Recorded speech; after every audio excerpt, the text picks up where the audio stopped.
আসসালামু আলাইকুম। স্বাগতম আজকের আলোচিত খবরে।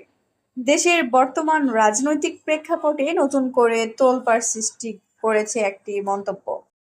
বিএনপি মহাসচিব মির্জা ফখরুল ইসলাম আলমগীর বলেছেন, তারেক রহমান দেশকে ধ্বংসস্তূপ থেকে রক্ষা করেছেন। তার এই বক্তব্য ঘিরে ইতিমধ্যে রাজনৈতিক অঙ্গনে শুরু হয়েছে ব্যাপক আলোচনা সমালোচনা।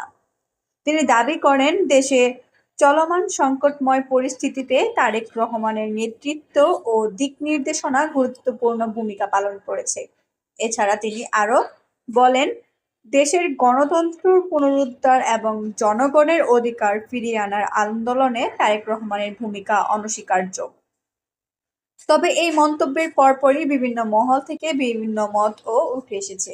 কেউ এটিকে রাজনৈতিক মন্তব্য হিসেবে দেখছেন, আবার কেউ বলছেন এটি বাস্তবতার সঙ্গে কতটা সামঞ্জস্যপূর্ণ তা নিয়ে প্রশ্ন রয়েছে। রাজনৈতিক বিশ্লেষকরা বলছেন, আসন্ন রাজনৈতিক পরিস্থিতি ও নির্বাচনকে সামনে রেখে এমন বক্তব্য নতুন বার্তা বহন করছে।